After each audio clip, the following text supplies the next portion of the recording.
салом бинандагони гиромӣ, ин барномаи ахбори озодӣ аст ва ман Зарангези Наврӯзшоҳ. Имрӯз 28 июн нахуст таваҷҷӯҳ кунед ба сархати мавзӯъҳои барнома. Эмомалӣ Раҳмон ва Владимир Путин дар душанбе паси дарҳои баста ва як ба як дар бораи чӣ суҳбат мекунанд? Украина, Афғонистон ва ё Рустами Эмомалӣ? даъвои Русияву Аврупо барои газ бо чӣ меанҷомад? аврупоиҳо дар зимистон ях мекунанд ва ё баръакс Русия ранҷ мекашад? ва дар Тоҷикистон киҳо ҳаққи имомхатиб шуданро надоранд? тағйирот дар қонуни пешина интихоби имоми масҷидҳоро сахттар мекунад. нисбати ҳамин категорияи мушаххаси одамҳо эҳтимолияти татбиқи биадолатиҳо бештар шавад. қарор аст ҳамин лаҳзаҳо Владимир Путин президенти Русия вориди Душанбе шавад. Ин аввалин сафари хориҷии Владимир Путин баъди шурӯъи ҷанг алайҳи Украина хоҳад буд. Ба гуфтаи мақомот, раҳбарони Тоҷикистону Русия равобити дуҷониба, вазъ дар Афғонистон ва масоили муҳоҷиратро баррасӣ мекунанд. ҳамкорони мо дар Душанбе мегӯянд омодагиҳо барои пешвози раиси ҷумҳури Русия идома дорад ва роҳи бархе аз кӯчаҳои марказӣ барои чанд соат баста мешавад. мулло Раҷаб Юсуфӣ гузориш дорад. کوچه‌های دوشنبه را برای پیشواز پرزیدنت ولادیمیر پوتین آماده می‌کنند. کارمندان بازرسی دولتی اتومبیلی ماشین‌ها را از دو طرف خیابان عینی برداشته به جریمه‌گاه بردند. اینچنین خیابان عینی و رودکی بعد از ساعت 16 برای رو و آب بسته خواهند شد. در نظر است که رئیس جمهوری روسیه ولادیمیر پوتین تا ساعت 17 به دوشنبه رسد. مقامات تاجیک گفتند رئیس جمهوری روسیه تا فردا در دوشنبه میماند. مقصد اساسی آمدن پوتین به دوشنبه دیدار و ملاقات با رئیس جمهوری تاجیکستان امامعلی رحمان است. دفتر مطبوعات پرزیدنت تاجیکستان گفت رهبران دو کشور صحبت یک به یک خواهند داشت.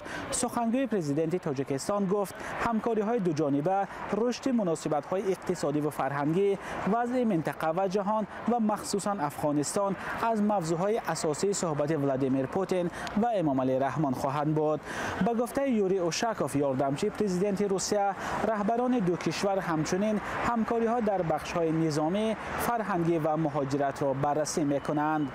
بعضی رسانه‌های روسیه نوشتند در صحبت رهبران تاجیکستان و روسیه احتمال مسئله پیوستن دوشنبه به اتحاد اقتصادی اوراسیا و یا یورازیس بررسی شود. سخنگوی پرزیدنت تاجیکستان به رادیوی آزادی گفت در جریان سفر ولادیمیر پوتین به دوشنبه یگان سازشنامه نو به امضا نمی‌رسد. از زمان تجاوز مسکو به خاک اوکراین در تاریخ 24 فوریه امسال این نخستین سفری خارجی ولادیمیر پوتین می باشد. برخی از کارشناسان تخمین می کنند که در دیدار ولادیمیر پوتین و امامعلی رحمان برخی از مسائل حساس بین دو کشور و هم وضع داخلی تاجیکستان بررسی خواهند شد. در این قطار از احتمال استفاده شدن تاجیکستان همچون روزنه برای نجات روسیه از تحریم‌های غرب، آشتی دادن امامعلی رحمان با طالبان و مسئله انتقال قدرت در تاجیکستان از پدر به پسر بررسی شوند. مقامات رسمی این بیانیه ها را تصدیق و یا رد نمی کنند. در همین حال الکسی ارستویچ مشاور پرزیدنت اوکراین روز 28 ایون ضمن یک مصاحبه هشدار داده است که تاجیکستان و ترکمنستان نباید بر روسیه در فریب دادن تحریم های غرب کمک کنند. قرار است ولادیمیر پوتین این شب در دوشنبه مانده فردا به شهر اشخاباد ترکمنستان سفر کند. مولو رجب یوسفی، شهلای عبدالله، آزادی، دوشنبه. дар бораи ҳадафҳои сафари президенти Русия ба Душанбе тахмину назарҳо зиёд аст ва то ҳадде ки гӯё мумкин аст дар ин сафар масъалаи интиқоли қудрат дар Тоҷикистон ҳам баррасӣ шавад. ҳамкорам Хиромон Бақозода бо таҳлилгарони дохиливу хориҷӣ суҳбат кард ва ҳоло бо мо дар студия қарор дорад. Хиромон, коршиносон дар бораи ҳадафҳои сафари Путин ба Душанбе чӣ мегӯянд? аксар матбуоти ғарбӣ ва ҳам коршиносон ин нуктаро таъкид карданд ки ин аввалин сафари хориҷии раҳбари Русия баъди шурӯъи ҷанг дар Украина мебошад. мумкин аст ин мавзӯи ҷанги бедалел ки Тоҷикистон ошкоро мавқеи расмиашро дар бораи он нагуфтааст баҳс шавад. дар робита бо мавзӯи Афғонистон ва Тоҷикистон 1400 километр сарҳад доранд ва таҳлилгарон мегӯянд ин навбат ҳам амният дар марзҳо масъалаи کلیدی صحبت ها می شود.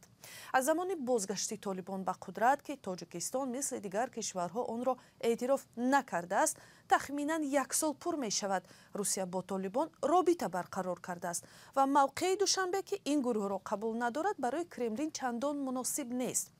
تحلیلگر نظامی الکساندر خرمچیخین مثلا میگوید با هدف پیشگیری از احتمال داغ شدن وضع در قلمروهای دیگری مورد نظر روسیه، پوتین شاید از مقامات تاجیکستان تقاضا بکند که با طالبان زبان یابند. تشکر. خیرمان، تا کجا موضوع اوکراین هم میتواند در این گفتگوها مطرح شود؟ به قول همصحبتان ما شاید برای مطبوعات نه همه جزئیات گفتگوها در دوشنبه معلوم شود، ولی در پس منظر اظهارات اخیر رهبری قزاقستان قاسم جومرت توقیف که یاد داشته باشید گفت استقلالیت منطقه های جدایی طلب اوکراینی را اعتراف نمی کند، نکته عمومی که امروز صدا می دهد این تلاش پوتین برای تقویت شریکی با کشورهای آسیای مرکزی خواهد بود. البته بعضی همصحبتان دیگری ما اظهارات توقیف را یک بازی هم مینامد، ولی به اندیشه دیگران احتمالاً پوتین از دوشنبه موضع‌گیری روشن و حمایت کننده را تقاضا کند. تقویت همکاری های اقتصادی در پی تحریم های غربی و ری اکسپورت از هدف های دیگری سفر گفته می شود. از تاجیکستان مثلا افزایش صادرات محصولات کشاورزی، محصولات نساجی مثل متاهای پختگی، پخته خام و آلومینی تقاضا شده می تواند. سال گذشته یادآور می شویم از روسیه به تاجیکستان در حجم بیش از 1 میلیارد دلار محصولات وارد شده است و احتمالاً امسال این آمار افزایش یابد. ولی خواست و موقع حکومت تاجیکستان تا کجا با این برنامه ها موافق خواهد آمد خیرمان؟ تحلیلگران غربی تاکید میکنند که حفظ روابط خوب با پوتین و ضمانت امنیت مرزها به تاجیکستان خیلی مهم است و در این راستا دورنمای انتقال قدرت به پسری پرزیدنت رستم امامعلی چون هدفی کلیدی یاد می شود. معلوم نیست که تا کجا این مسئله هم در سفر دوشنبه مطرح می شود، ولی معلوم است که در سفر پوتین به دوشنبه که در 3 سال اخیر بار اول صورت می گیرد، صحبت ها از داد و گریفت های معین سیاسی هم خواهد رفت. تشکر زیاد. خیرمان بقازاده بود همکار ما با نظر تحلیلگران دایر به سفر ولادیمیر پوتین رئیس جمهوری روسیه به دوشنبه.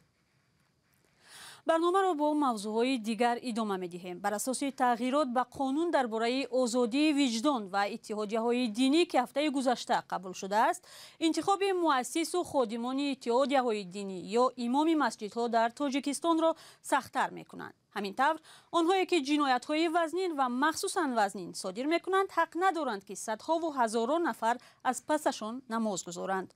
جزئیات بیشتر را در گزارش همکاران ما برات یوسفی و سرویناز روح‌الله می‌بینیم.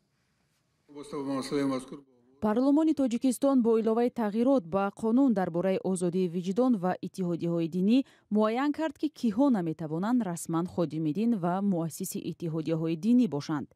مجیب خان جوهری وکیل پارلمان تاجیکستان و یکی از مؤلفان این تغییرات گفت طبق این تغییرات یک گروه محکوم شده ها از حق خادم دین و مؤسس اتحادیه‌های دینی محروم می‌شوند. شخصانی که جنایت ها به مقابل آزادی جنسی و دخل‌ناپذیری جنسی، جنایت های خصوصیت تروریستی و اکستریمیستی داشته، اینچنین دیگر جنایت های وزنین و مخصوصا وزنین را صادر کرده اند، مؤسس یا خادمان اتحادیه های دینی شده نمیتوانند. این در حالی است که پیشه امام خطیبی در تاجیکستان ظاهراً آبرو و اعتبار قبلیش را از دست می‌دهد و حالا کم نفران یافت می‌شوند که مسئولیت را به دوش بگیرند. سالهای اخیر نه تنها سیمای امام خطیبان به طور کلی دیگر شد، بلکه دایره فعالیت آنها نیز گسترش یافت و آنها از یک مولای پیشنماز به یک تبلیغاتگر جمعیتی تبدیل یافتند. کارشناسان بر اینند که این معیار برای شخصانی که گاه اشتباهاً محکوم و بعداً سفید کرده می‌شوند سخت و سنگین خواهد بود. به نظر من اگر این معیار واقعا مورد عمل قرار گیرد یک اشتباهی منطقاً میشد و نسبت همین کاتگوری مشخصی آدم ها احتمالیت تطبیق بی‌عدالتی ها بیشتر شود و آنها از منبع های درآمد عموما و شغل معین نیز میمانند. امام خطیبان سر سال 2014 از بودجه دولت معاش میگیرند. آنها از حق دادن تعلیم دینی محرومند و فعالیت آنها تحت نظارت دولت قرار دارد. بر اساس اطلاع رسمی در تاجیکستان 48 مسجد جامع مرکزی، 328 مسجد جامع، 3612 مسجد 5 وقته، 66 تشکیلات دینی غیر اسلامی، یک مرکز اسلامی، 3 جماعتخانه و در مجموع 4058 اتحادیه دینی در فهرست دولتی اتحادیه دینی تاجیکستان به قید گرفته شده است.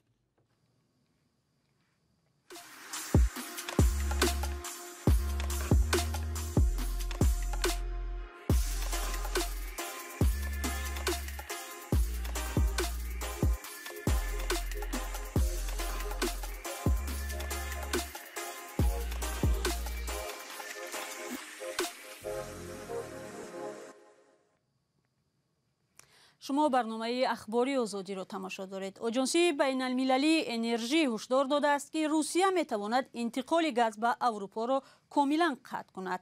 کاهش انتقال گاز در یک هفته اخیر برای اقتصاد کشورهای عظیم استفاده برنده آن ضربه جدی است. حالا این کشورها با شتاب انبارهای زیرزمینی گاز را برای زمستان پر می کنند. گزارش صدای آمریکا را در این باره شهلای گلخوجه پیشنهاد می کند. روزهای اخیر روسیه انتقال گاز به اروپا را بسیار کم کرد. کرمل مشکلات فنی را سبب پیش می آورد که بر اثر تحریم ها به عمل آمده است. اروپا کرمل را به بازی ژئوپلیتیکی متهم می کند. تحلیلگر توم مارچک منسر می گوید قطع پوره انتقال گاز سبب بحران انرژتیکی در اروپا خواهد شد. عین زمان انتقال گاز از روسیه به واسطه لوله ها در مقایسه به یک سال پیش همگی چارک حجم را تشکیل می دهد. این خیلی کم و تشویش آور است. یعنی در آستانه زمستان با چنین حجم پر کردن انبارهای گاز خیلی مشکل می باشد. اروپا می خواهد انبارهای گاز را تا ماه نوامبر 80% پر کند. حالا تقریباً 55% پر هستند. بعد از حمله به اوکراین بالاروی قیمت گاز به نفع روسیه شد. در یک مدت کوتاه مبلغ‌های هنگفت به دست آوردن که احتمال برای چند سال آینده به گازپروم کفایت می‌کند، یعنی با انتقال کمی گاز پول داشته باشد. آلمان تقریباً 3/3 گاز خود را از روسیه می‌گیرد. حکومت روز پنجشنبه از ساکنان خواست که مصرف گاز را کم کنند تا برای پر کردن انبارها کمک شود. از این به بعد در آلمان کمبود گاز وجود دارد. تحلیلگر کلاودیا کمفرد میگوید نقش مشتریان مهم است. انتظار می رفت که این وضع دیر یا زود به میان آید، اما حالا مهم صرفه‌جویی است. این به بخش صنعت نیز دخل دارد، زیرا بیم آن وجود دارد که بحران انرژتیکی می تواند اروپا را به تنزل دچار نماید. بخش صنعت و انرژتیک باید در صرفه گاز نقش کلیدی بازند. ما پیشنهادهای بسیاری از حکومت‌های سراسر اروپا را درباره اجازه دادن ادامه استفاده انگشت دیدیم. رهبران اروپا سعی دارند که به گاز روسیه جایگزین پیدا کنند. اتحادیه اروپا این ماه سازشنامه را امضا کرد که انتقال گاز مایع از اسرائیل و مصر را زیاد می‌کند. اما تحلیلگران می‌گویند پیش از فرارسیدن زمستان پیدا کردن جایگزین گاز روسیه برای اروپا مشکل خواهد بود و فصل سرما بحران را شدیدتر می‌کند. برنامه را ادامه می‌دهیم. دومای دولتی روسیه سازشنامه درباره پرداخت نفقه به شهروندان تاجیکستان را تصویب کرد. این سازشنامه سپتامبر سال 2021 در دوشنبه امضا شده بود. هدفش تقسیم عادلانه مسئولیت پرداخت نفقه به شهروندان دو کشور هنگام کار در روسیه یا تاجیکستان است. کارشناسان میگویند که این سازشنامه پیش از همه برای شهروندان تاجیکستان ضرور است، چون هر سال بیش از 1 میلیون شهروند این کشور با هدف کار به روسیه می روند، ولی صدها هزاری آنها هم غیر قانونی کار می کنند و یا طلبات پرداخت انداز اجتماعی و نفقه را اجرا نمی کنند. بینندگان عزیز با همین مطلب اخباری آزادی را به پایان میبریم. تشکر که تا آخر ما را تماشا کردید. خبر و گزارش های عظیم بیشتر در وبسایت رادیوی آزادی و هم آزادی ویدیوی یوتیوب دسترس است. تا برنامه های فردا، خدا نگهدار.